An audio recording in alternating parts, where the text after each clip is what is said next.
Assalamualaikum warahmatullahi wabarakatuh. Perkenalkan, nama saya Febri Elianti Sani Sinaga dengan NIM 0503233149. Nah, pada video ini saya akan membahas tentang resiko strategik, mulai dari pemahamannya hingga proses pengelolaan resiko yang meliputi identifikasi, pengukuran, pemantauan, dan sistem informasi pendukungnya. Simak videonya sampai habis ya. Nah, resiko strategik adalah resiko yang terjadi akibat ketidaksesuaian antara strategi perusahaan dengan perubahan lingkungan bisnis. Risiko ini muncul ketika keputusan strategi yang dilakukan perusahaan tidak lagi relevan dengan kondisi pasar teknologi, perilaku konsumen, atau persaingan.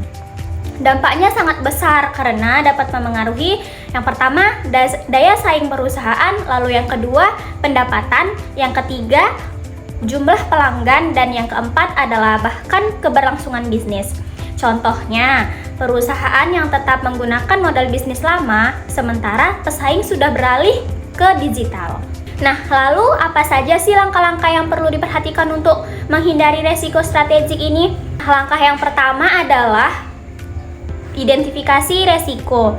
Identifikasi ini dilakukan untuk menemukan sumber resiko yang berpotensi mengganggu pencapaian tujuan strategis perusahaan. Dalam proses ini, perusahaan itu menganalisis 1. Perubahan tren pasar, 2. Perilaku konsumen, ketiga, kondisi persaingan, dan yang keempat adalah kelemahan strategi internal. Tujuannya adalah untuk mengetahui sejak awal apakah strategi yang digunakan masih relevan atau perlu disesuaikan lagi. Lalu langkah yang kedua adalah pengukuran resiko strategik. Nah, setelah resikonya itu diidentifikasi, langkah berikutnya adalah pengukuran resiko. Pengukuran ini dilakukan untuk menilai 1. Seberapa besar kemungkinan risiko terjadi, dan yang kedua, seberapa besar dampaknya terhadap perusahaan. Biasanya analisis ini digunakan untuk yang pertama, tingkat probabilitas, dianya itu rendah, sedang, atau tinggi. Lalu yang kedua, tingkat dampaknya, kecil, sedang, atau besar. Nah, hasil pengukuran ini membantu manajemen menentukan tingkat urgensi penanganan resiko. Semakin tinggi kemungkinan dan dampaknya, maka semakin cepat pula resikonya harus ditanganin.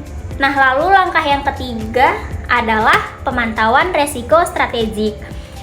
Nah, pemantauan ini dilakukan secara berkala untuk melihat apakah resiko berkembang, menurun, atau tetap stabil. Dalam proses ini, perusahaan biasanya memantau indikator seperti yang pertama, perubahan jumlah pelanggan, lalu yang kedua, kinerja penjualan, yang ketiga, tren industri, dan yang keempat, serta aktivitas pesaingnya.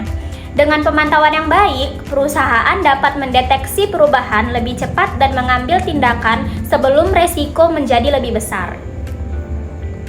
Nah, lalu langkah yang keempat adalah sistem informasi resiko strategik. Untuk mendukung seluruh proses manajemen resiko, digunakanlah sistem informasi resiko.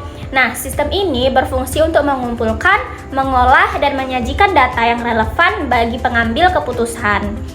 Informasi yang biasanya ditampilkan itu meliputi yang pertama adalah data pelanggan, lalu yang kedua tren pasar, yang ketiga kinerja keuangan, dan yang keempat laporan risiko secara real time. Nah, dengan sistem ini manajemen dapat mengambil keputusan lebih cepat, berbasis data, dan mengurangi kesalahan dalam strategi. Sebagai kesimpulan, resiko strategik adalah resiko yang sangat penting karena berkaitan langsung dengan arah dan keberlanjutan perusahaan. Pengelolaannya itu dapat dilakukan melalui 4 tahap. Yang pertama adalah identifikasi resiko, yang kedua pengukuran resiko, yang ketiga pemantauan, yang keempat sistem informasi resiko. Jika dikelola dengan baik, resiko strategik tidak hanya dapat dikendalikan, tetapi juga dapat menjadi peluang untuk meningkatkan daya saing perusahaan. Nah, demikianlah penjelasan saya mengenai resiko strategik. Semoga teman-teman dapat memahami penjelasan saya dengan sangat baik. Terima kasih sudah menonton video saya sampai habis. Tunggu video saya selanjutnya ya. Bye.